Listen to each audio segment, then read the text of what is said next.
Hi, everybody. Sarah here. Today, I wanted to chat podcasting. So, here is my podcasting toolkit. I'm going to give you all the tools that I use to podcast and have been using for the past 3 years. I've gone through a lot of trial and error, and this is the current setup that works best for me. So, I wanted to walk you through these tools, and hopefully, it'll help you on your podcasting journey. Okay, so let's get into show prep. Show prep is super important depending on what your show format is. If you have guests, of course, you have to research the guests, the topic, have some sort of agenda, schedule all of them, all of those things. I wrote a blog post on kind of what I do, so you can check that out on my website. But really important to show prep. There's a lot involved in all that, and I use a couple of different things. So I use Figma to put together my guest cover art. Of course, I have my podcast art. For my one podcast, can I tell you something funny? We don't have any guests, so we don't ever change that. But for my other show, I do have guests on, Talks with Sarah No Socks, and I like to showcase them. So podcast cover art in Figma, super easy to swap out photos. Hack, make sure you have a good Twitter photo, because if you're ever a guest on my show, that's the photo that I use. So there you go. This template is included in the podcast ops package. If you're interested in that, you could check it out. Show notes and kind of planning to put everything in one spot. I use 2 different tools, but slowly transitioning over to just one. So I do have a huge Notion file that I have built over the years. Highly recommend that you buy Janelle and Josh's Podcast OS. Wish I had had that when I started, because it took me years to develop the system that I have, and they're doing a phenomenal job putting that all together for you. So plug for them, not a sponsor, just think it's an amazing product, and I wish I had had it. The other thing that I use is Airtable. So I use Airtable for a lot of my post-production, and so I'm moving pre-production into that. You may choose to have separate files. There's no right or wrong, but whatever you can do to keep everything organized. That Airtable base is also included in Podcast Ops. Let's see. Recording, you're going to hear a lot of different takes on what to use to record. I'm not going to talk about the equipment, although I do use a Rode NT USB mic. Again, not a sponsor, but I love this microphone. Can't recommend it enough. I use Skype to record. There's a few reasons. First, it's free. Free is great. The second thing is it records as a video, which helps me in my post-production transcription. So, I've always thought that to be fantastic.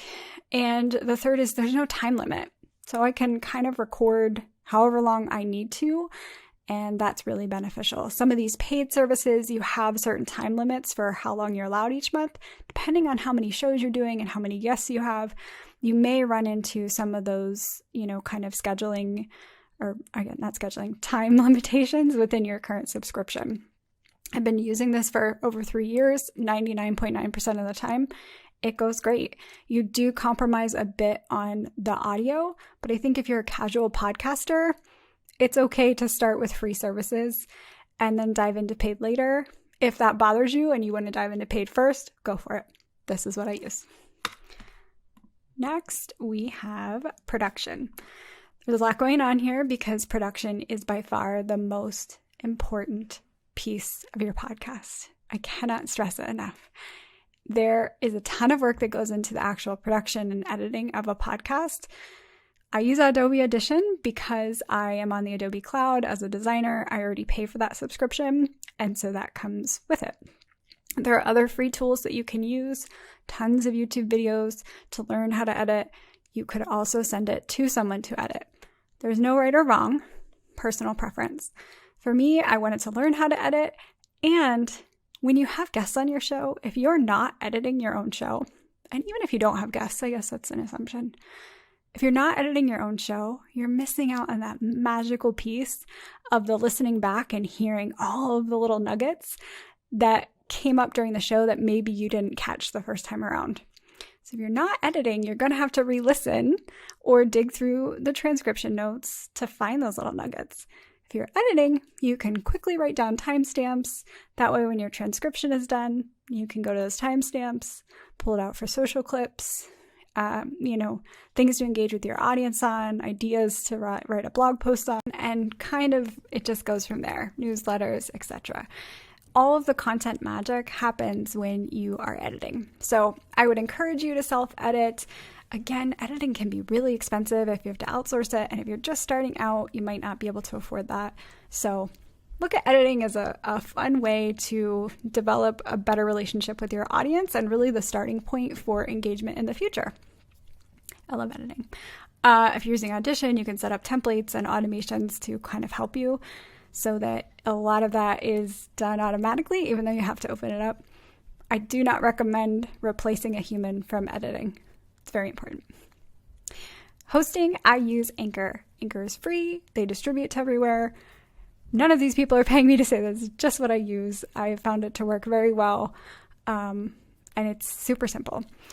Transcription, I pay for Microsoft for my business, and Microsoft Stream allows you to transcribe. So I can upload the videos. Remember, I use Skype that records as a video. Upload the video, get the transcription. So when I'm done recording, that's my first step. I just upload it to Microsoft Stream. While that's all processing, I'm editing the file in Audition, writing down my notes in Airtable, so that all of these things are happening at once, and it helps me save on time. When I'm done, I pull out social media clips on Headliner. You get 10 minutes of clips per month. If you're pulling out 30-second, 1-minute clips, again, it's free. I have templates set up for both of those in my podcasts, and it takes me maybe 2 minutes to create those social clips. Super, super easy. Next, we have post-production, which you can see is almost as large as production. This is an area where I have been trying to improve over the last 6 months, and what really prompted me to build Podcast Ops, because I have built out all of these templates for myself and wanted to share them with anyone else who is podcasting. So really important to, once that podcast is produced, get it in front of your audience. And your audience is either newsletters, on social media, or all of the above. So, like I said, you want those transcription notes and you want those clips. All of that is great feedback to share with your audience and kind of engage with them in a different way. So I built this amazing Airtable base that includes all of these areas for that, helps you break down the social media clips, where to put your timestamps, everything. Then I built a series of automations in Zapier and Integromat, so it doesn't really matter which one you use. You can use either one and kind of get everything over to your website. And from there, you can set up further automations to get it out to social media, a newsletter, just plain email, what have you. And then finally, to have a show website, you need to have a place for your podcast.